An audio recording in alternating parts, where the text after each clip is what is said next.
welcome to the deep dive. You've asked a really important question, one that's probably on a lot of minds right now. It's about AI. Mm-hmm. It's about becoming maybe too dependent on it. Exactly. Are we walking a tightrope here, leaning on AI too much? And the big one, if everyone in profession starts using the same AI. Do we all end up looking the same? Yeah, How do you keep your work distinct? that's it.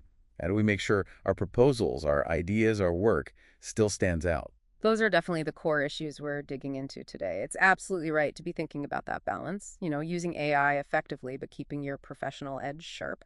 So we'll explore how AI might change things day to day.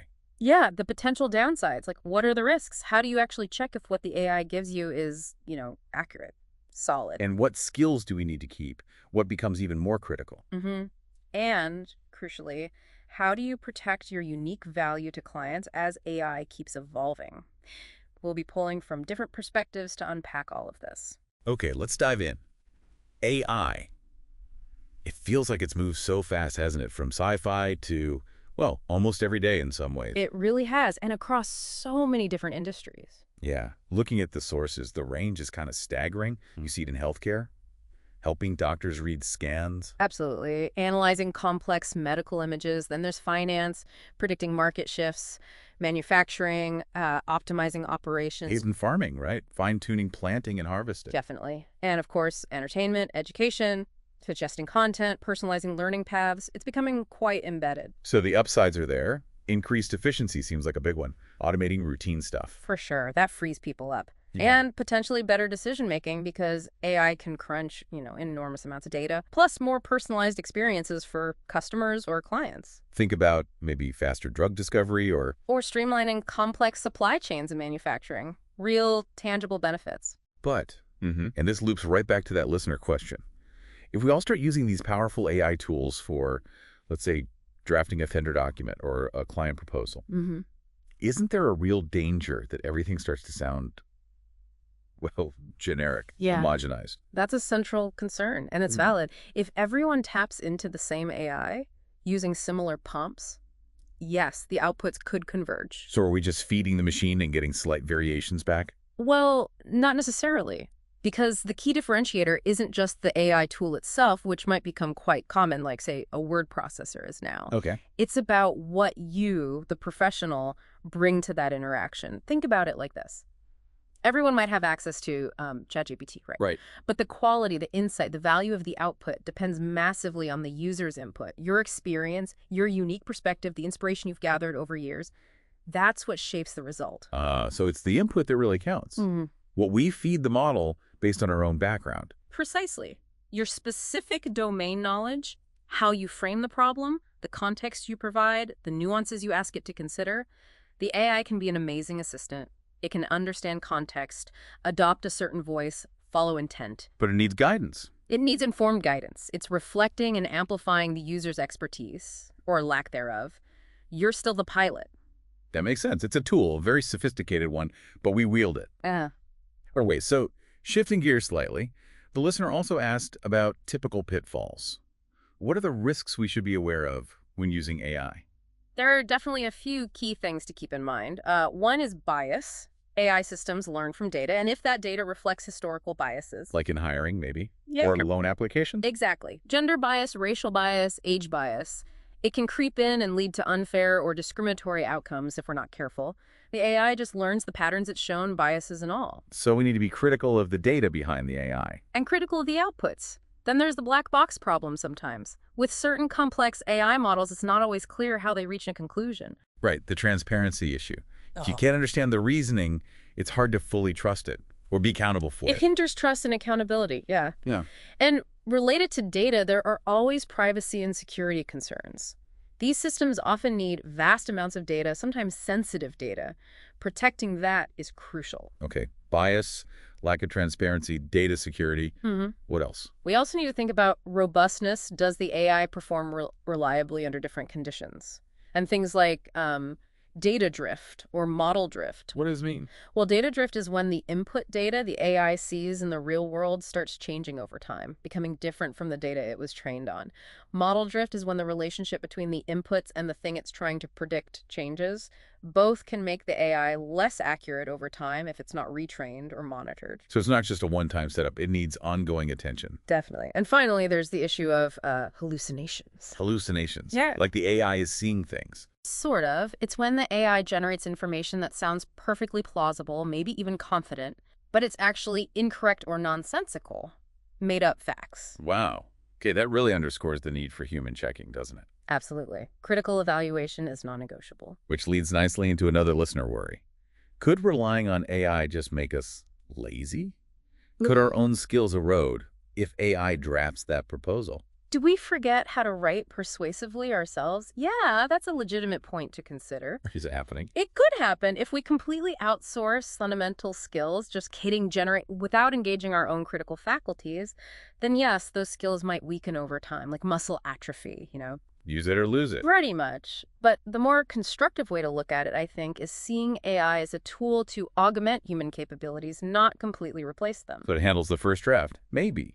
But we still need to refine it, add our insight, check it. Exactly. The ability to critically evaluate, to edit, to build upon what the AI produces, to inject your unique perspective, those skills become even more important. It's not about letting the AI do the thinking for you.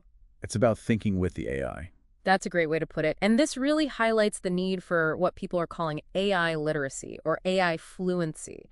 Meaning having a solid understanding of what AI can do, how it generally works. You don't need to be a coder, but understanding its strengths, its limitations, and how to use it safely and ethically. So knowing enough to be a smart user and collaborator. Precisely. Knowing when to trust it, when to question it, and how to guide it effectively. Okay, that makes sense. So let's get practical. How do we actually test AI outputs? Yeah. How do we know if the answer it gives is right or the best one? Good question. There isn't one magic button, unfortunately. It's more about adopting a critical process. Well, first, maintain skepticism. Don't just accept the output blindly, especially for important decisions or information. Always ask yourself, does this make sense? Does it align with my own knowledge and experience? Okay, start with a critical mindset. Yes. Then, where possible, ask the AI for its sources or how it arrived at an answer. Some systems are better at this than others. And if it gives sources, check them. Do your own fact-checking using reliable, independent sources, especially for critical facts or figures. Remember those hallucinations we talked about? Right. Need to verify. Definitely. Also, think about context. Is the AI's output truly relevant to your specific situation, your audience, your project's unique needs? You'll often need to adapt and tailor it. It won't know all the specific nuances of my client relationship, for example. Exactly. And a huge factor is how you ask the question in the first place. Precise language, providing sufficient context. Being specific in your request was often called prompt engineering. That's crucial for getting accurate and useful results. So garbage in, garbage out still applies, essentially. Very much so. Though it's more like vague input, vague or potentially unhelpful output. Specific, well-crafted input leads to much better results. There are even techniques like parameterization or using style examples to guide the AI more effectively. Okay, so verification, adaptation, and smart prompting. Got it. Now, looking ahead, what skills become absolutely essential in this age of AI? If AI handles some tasks, what are the uniquely human skills we really need to double down on?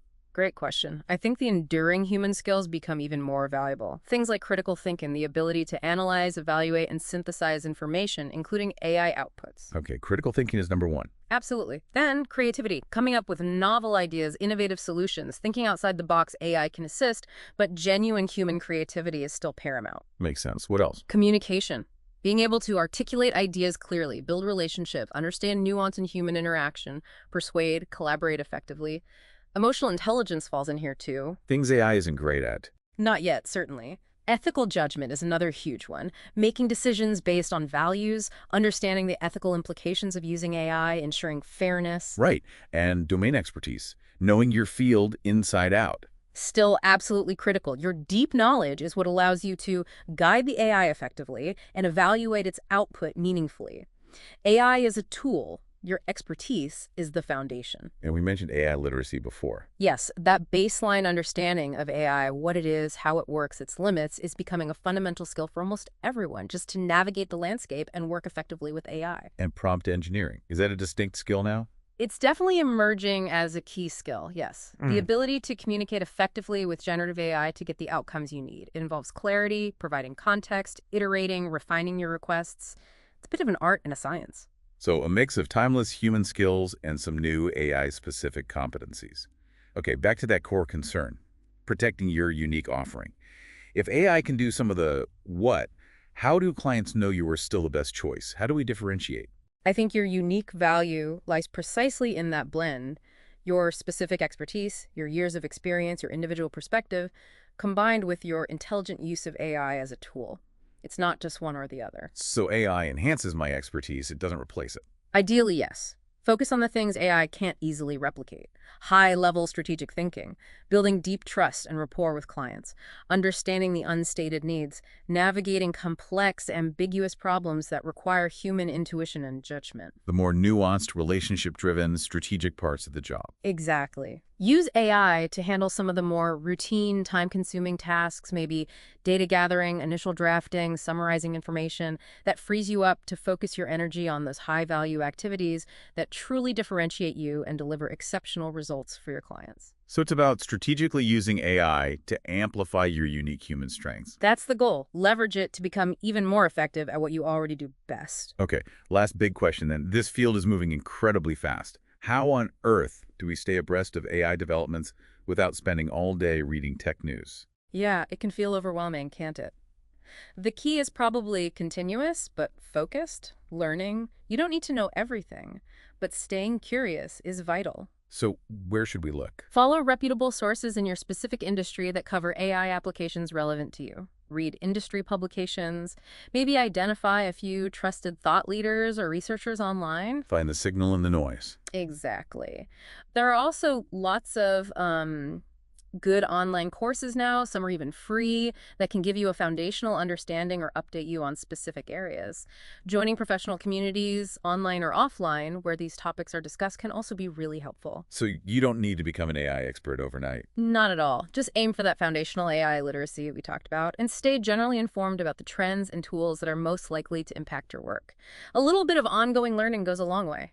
That seems manageable. Okay. Wrapping this up, it feels like the core message here is AI is powerful, yes, but mindful integration is everything. Avoid blind dependence. Don't let it homogenize your work. Instead, focus on those unique human skills. Critical thinking, creativity, ethics, expertise, and use AI as a tool, an assistant that you guide. Exactly. Critically evaluate its outputs, understand its limits, keep learning.